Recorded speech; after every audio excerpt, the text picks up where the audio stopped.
औज़ुबिल्लाहि बिस्मिल्लाहिर्रहमानिर्रहीम। नाज़रीन व सामीन, नवीद अकरम अब्बासी के साथ मैं हूँ आपका मेज़बान हारून तनौली।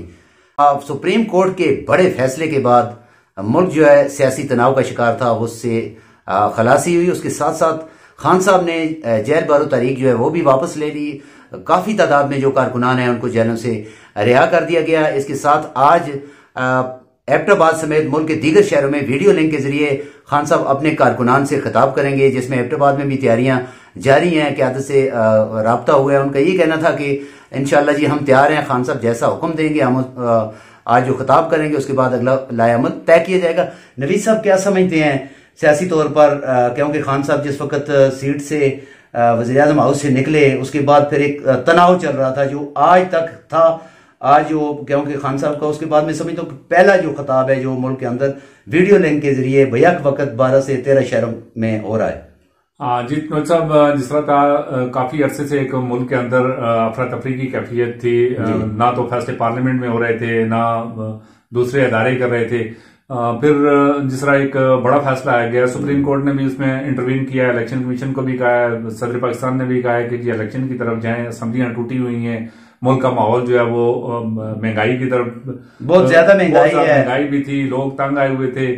तो उसके बाद लगता ही यही है कि इलेक्शन का जो है माहौल एक बन रहा है। उस हवाले से खान साहब ने अपने कारकुनों को, अपने वर्कर्स को, अपनी लीडरशिप को मुतारक रखा और उसी सिलसिले की कड़ी है कि आज मुल्क के 12 शहरों की तरह एबटाबाद के अंदर भी एक इवेंट होने जा रहा है। एबटाबाद के जदून प्लाजा में एक ये कन्वेंशन टाइप फेज 3 में होगा, जहाँ पे खान साहब का खिताब भी सुना जाएगा। उस हवाले से जो आपने मुख्तलिफ साबिक एमपीए मलिया अली असगर उनसे बात हुई, उनका कहना था कि ख्वातीन की बहुत बड़ी तादाद इसमें आएगी। उसके साथ नकीबुल्ला खान जो तहसील सदर है उनसे बात हुई, उनका कहना था कि बड़ी तादाद में हम 5 बजे का टाइम हमने दिया है। इसके साथ तहसील और तनावल चेयरमैन मलिक जुनैद खान तनौली से बात हुई, उनका भी ये कहना था कि जी बड़ी तादाद में आएंगे, क्योंकि महंगाई के अंदर जो गरीब आदमी जो है वो पिस चुका है। मुल्क के अंदर मसाइल बहुत ज्यादा है। खान साहब का आना वो कह रहे थे कि इंतहाई जरूरी है। सबसे बड़ी बात यह है कि कारकुनान जो है वो उनकी दिलचस्पी है। ज्यादातर लीडरशिप को राब्ता किया गया तो उनका राब्ता उनसे नहीं हो सका। देखिए, इनकी जो बड़ी लीडरशिप है, इस तरह जिले के अंदर इनके सदर साहब आजकल लोधी साहब हैं, नजीर अबाई साहब हैं। उन्होंने जिस तरह वो तंजीम साजी की है, मुख्तलिफ लोगों को ओहदे तो दे दिए हैं। इनके 192 वीसी में से अगर आप सिर्फ एक वीसी के अंदर 30 लोगों को जो इन्होंने नोटिफिकेशन किए हुए हैं वही अगर लगाएं, कितनी बड़ी तादाद बनती है। उस हिसाब से लोग नौजवान जो है वो तो वैसे भी मुतारक है, वो तो इमरान खान के नाम पे वो पागल हुए हैं, वो तो आना चाहते हैं, वो सुनना चाहते हैं। फिर आम बंदा जो है जिसका किसी पार्टी के साथ कोई ताल्लुक नहीं है, वो महंगाई का मारा हुआ है, वो ये सुनना चाह रहा है कि शायद हमारी कोई बात होगी, उसके हवाले से आने वाली हुकूमत या कोई लीडरशिप या कोई हमारी बात करेगी। इस हवाले से लोग तो आएंगे।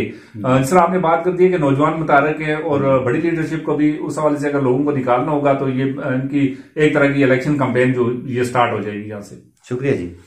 तो नाज़रीन सामीन, आपने जाना नवीद अकरम अब्बासी की ज़बानी, जिसमें खान साहब आज जो वीडियो लिंक के जरिए एबटाबाद में खिताब कर रहे हैं, मुल्क के दीगर शहरों में खिताब करेंगे, उसमें बड़े फैसले जो हैं किए जाएंगे। यहाँ की जो मकामी क़यादत है, जिस वक्त उनसे बात हुई उनका भी यही कहना था कि हम खान साहब जो हुक्म देंगे उसके बाद अगला जो लाएअमल है वो तय करेंगे, क्योंकि इलेक्शन जो है, इलेक्शन का ग्रीन सिग्नल मरकज के अंदर मिल चुका है। सुप्रीम कोर्ट ने बड़ा फैसला दे दिया है। खान साहब ने भी अपनी जो जेल बारो तारीख थी उससे स्टेप डाउन कर लिया है। उसके साथ जाहिर है कि सियासी फजा जो है वो मुल्क की चेंज होने जा रही है। इसके साथ खान साहब का ये पहला खिताब होगा जो मुल्क के अंदर बैक वक्त 12 से जायद शहरों में वीडियो लिंक के जरिए दिखाया जाएगा। इसे नाज़रीन किसी नए प्रोग्राम के साथ, तब तक के लिए इजाजत दीजिए।